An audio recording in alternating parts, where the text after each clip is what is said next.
Le diabète, c'est l'enfer. En plus de ton taux d'insuline dans le sang que tu dois sans cesse surveiller, tu dois faire gaffe à tout ce que tu manges.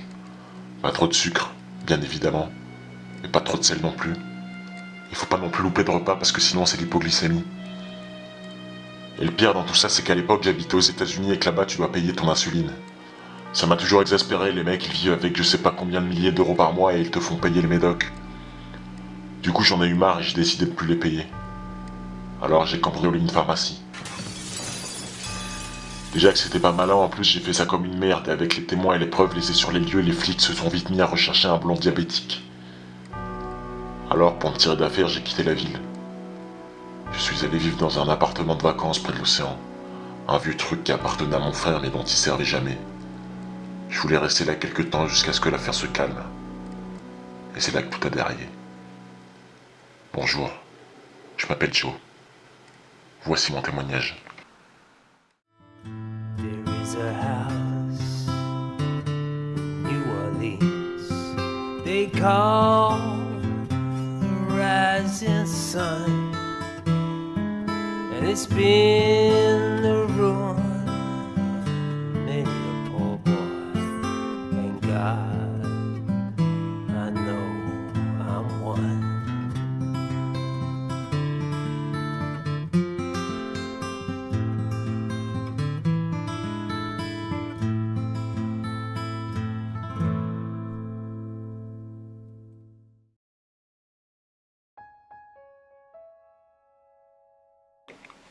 Mon intuition est arrivée environ 2 semaines après tout ça. Un jour, j'étais sur mon canapé en train de lire. J'avais un petit mal de gorge. En même temps, je venais d'arrêter de fumer, je me rappelle, donc bon, c'est assez fréquent. Enfin bref. Et d'un seul coup, sans que je sache ni comment ni pourquoi, je me suis retrouvé debout, un verre d'eau à la main. Et c'est là que j'ai réalisé que je venais de me lever pour aller le chercher, mais inconsciemment. À aucun moment je m'étais rendu compte de ce que je faisais. Du coup, je me suis dit que s'il avait fait ça, c'est que j'avais sûrement envie de boire. Alors j'ai bu le verre et oui, je me suis senti mieux après. Même ma gorge allait mieux. Ça m'avait paru étrange sur le moment, mais j'avais pas fait gaffe. Et puis ça a recommencé. Une fois, j'étais en train de faire un truc. Puis je me suis levé. J'ai marché jusqu'à mon placard. Je l'ai ouvert. Je me suis mis à chercher quelque chose. Mais sans me rendre compte que j'étais dans un espèce d'état second. Et puis hop, je me suis réveillé et je me suis demandé ce que j'étais en train de faire. Alors c'était très étrange, j'avais jamais eu ça et puis ça commençait un peu à m'inquiéter. Surtout que ça se manifestait de plus en plus. Je faisais des choses indépendamment de ma volonté. J'étais guidé par une sorte de force que j'ai appelée plus tard l'intuition. Mon premier réflexe a été d'appeler un médecin. Surtout que mon mal de gorge avait repris et j'avais envie de soigner ça en même temps. Et puis je me suis rappelé. J'étais censé faire profil pas. Si un blond diabétique allait chez le médecin, ça allait peut-être éveiller les soupçons. Par peur, j'ai préféré renoncer. À la place, j'ai fait des recherches de mon côté pour voir de quelle maladie j'aurais pu être atteint. Les symptômes se rapprochant le plus des miens étaient ceux des absences épileptiques. Une maladie qui entraîne un dysfonctionnement du système nerveux, mais c'était une maladie qui se manifestait chez les enfants de 6 à 10 ans, donc non, ça collait pas. Et puis, en faisant mes recherches, j'ai senti que j'avais un drôle de goût dans la bouche. Au départ, j'ai pensé que c'était lié à mon mal de gorge. Et puis je me suis rendu compte que j'étais en train de boire de l'eau salée. L'intuition s'était manifestée de nouveau. Sauf que là, c'était dangereux. Je suis pas expert, hein, mais je suis sûr que boire un grand verre d'eau salée comme ça, c'est pas bon pour le corps, surtout pour un diabétique. Ça peut déclencher une hypertension artérielle ou un AVC, un truc comme ça à force. J'ai foncé dans ma salle de bain pour essayer de trouver un médicament qui pourrait m'aider. Heureusement, il me restait du vomitif.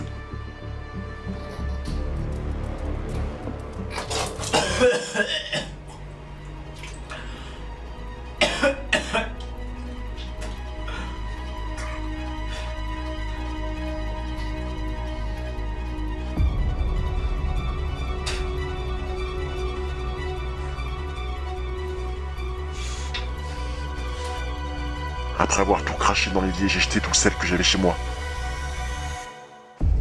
Et puis je suis allé prendre l'air, marcher. Les choses commençaient à prendre une tournure inquiétante. Que l'intuition me fasse ouvrir des placards ou boire de l'eau, ça je m'en foutais, mais là, Mais là, on m'aurait dit qu'elle voulait me faire du mal. Il fallait que je réfléchisse. Pourquoi l'intuition voudrait me faire du mal? Je comprenais rien. Au bout d'un moment, j'ai fait une pause. Je m'essoufflais vite, moi. J'étais un ancien fumeur, alors.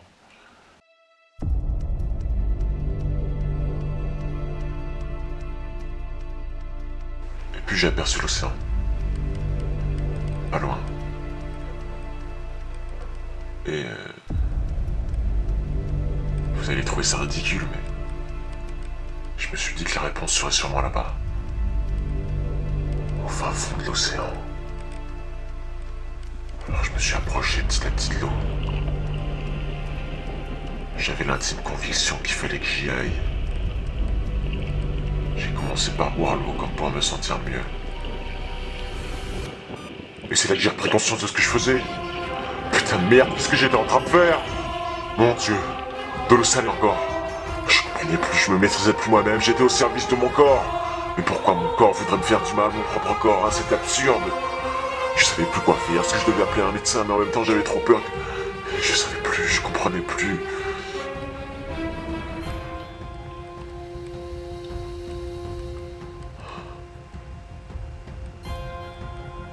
Et c'est là que mon regard s'est posé sur un tas de déchets qu'il y avait à côté de moi. Notamment sur un paquet de clopes. Et c'est là que ça fait tilt. J'étais un ancien fumeur. En même temps, je venais d'arrêter de fumer, je me rappelle. Pourquoi j'avais arrêté la cigarette? Moi qui étais fumeur depuis des années, jamais j'aurais pu arrêter comme ça. Et pourtant je l'avais fait sans me rendre compte. Comme sous l'emprise de... Oui, c'était elle. C'était l'intuition qui m'avait fait arrêter. Parce que c'était néfaste pour moi. Et c'est là que j'ai compris. Et si l'intuition me voulait du bien depuis le début? Et si c'était moi qui étais dans l'erreur? Si mon corps voulait à tout prix que je boive de l'eau salée, c'était peut-être parce que c'était bon pour moi, pour me protéger? Il n'y avait qu'un seul moyen de le savoir. Je voulais en finir avec cette histoire. Je voulais des réponses. Chaque gorgée était vraiment immonde. Mais quelque chose me disait que c'était ce qu'il fallait faire. Après avoir bu la moitié, j'ai arrêté, j'en pouvais plus. Puis je me sentais pas très bien, je commençais à avoir mal au ventre. Je préférais pas trop tarder à rentrer chez moi pour prendre le moins de risques possible. J'ai commencé à partir. Puis j'ai senti un truc au fond de ma gorge. La douleur que je traînais depuis quelques jours commençait à s'intensifier. Et puis elle devint de plus en plus insupportable. Ma tête se mit à tourner. C'était pas normal, mon corps ne pouvait pas réagir aussi vite. La douleur était insoutenable. Je sentais quelque chose bouger dans ma gorge. Quelque chose de visqueux, ça s'agrippait au fond. C'était vivant. Je sentais bouger. C'était pas un mal comme les autres que je traînais, c'était quelque chose de bien plus grave. Un parasite. Un parasite venu d'on ne sait où s'était infiltré en moi. Je sentais ces membres visqueux s'agiter et resserrer leurs étreintes. Je sentais s'agripper, il était en train de me charcuter de l'intérieur. Chaque respiration devenait insupportable, j'ai cru que la douleur allait me rendre fou. Je pouvais à peine respirer, j'étais en train de suffoquer.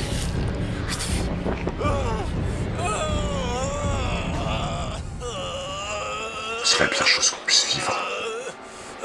Sortir sa gorge obstruée, ne plus pouvoir remplir ses poumons d'air, pendant que votre rythme cardiaque s'accélère. La chose gigotait dans tous les sens, on aurait dit qu'elle était en train de souffrir. Le sel. C'était le sel qui la faisait souffrir, je le sentais. C'était pour ça que l'intuition voulait à tout prix que je boive de l'eau salée pour me protéger de cette créature, tout comme elle m'avait protégé du tabac. J'ai alors fait ce qu'elle m'avait toujours dit de faire, boire de l'eau salée. Boire de l'eau salée autant que possible.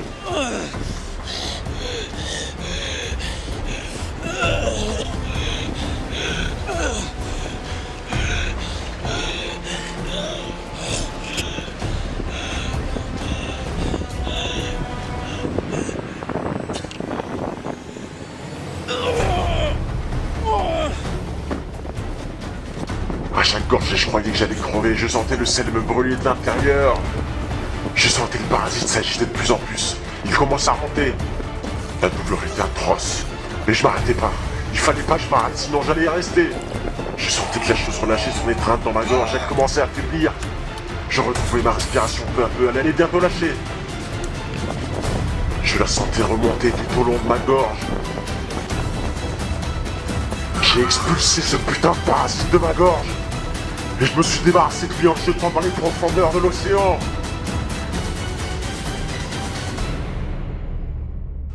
J'étais exténué. Quelqu'un m'a trouvé peu de temps après et m'a emmené à l'hôpital. Après les médecins, j'ai fait une crise d'acidocétose. Je leur ai raconté mon histoire, mais ils disent que j'aurais pu halluciner pendant la crise. Enfin, ils m'ont pas cru, quoi. Tout s'est passé extrêmement vite, je vous l'accorde, mais je sais ce qui m'est arrivé. C'était pas de l'acidocétose, vous m'entendez? Je sais pas d'où sortait ce truc, mais je vous assure que ce que je dis est vrai. J'ai fait des recherches, ça correspond à rien. Ce truc était monstrueux, putain, j'en fais encore des cauchemars. Quant à mon intuition, elle ne s'est plus manifestée depuis. Je pense qu'elle était apparue pour me sauver, comme un ange gardien qui serait venu à moi pour me protéger de ce monstre que j'avais en moi. Et qu'une fois qu'elle a accompli son boulot, elle est repartie. Je sais pas pourquoi elle serait venue à moi en particulier, je comprends pas. Je vous remercie pour le témoignage, monsieur. Y a pas de quoi. Et Oui. je voulais vous dire, depuis que j'ai vécu mon expérience, j'ai essayé d'en parler autour de moi. Vous êtes pas la première émission que je contacte. Et ça va peut-être vous paraître con, mais j'ai l'impression d'être suivi parfois. Comme si j'étais observé. La dernière fois, j'ai parlé du parasite à des gens dans un bar. Et le soir, quand je suis rentré, j'ai reçu un coup de téléphone. Et j'ai décroché en pensant que c'était un ami. Mais c'en était pas un. J'entendais quelqu'un respirer au bout du fil. J'ai demandé qui c'était. Mais ça répondait pas. Et puis ça raccrochait. Ça m'a un peu effrayé sur le moment. Le plus troublant, c'est que le téléphone s'est mis à sonner pile quand je suis rentré chez moi, vous voyez. Comme si la personne qui allait appeler savait justement que je venais de rentrer. À cet instant précis. Voilà pourquoi je me sens observé. Je pense pas que ça plaît à tout le monde que je raconte mon histoire à qui veut l'entendre. Vous masquerez mon visage et ma voix.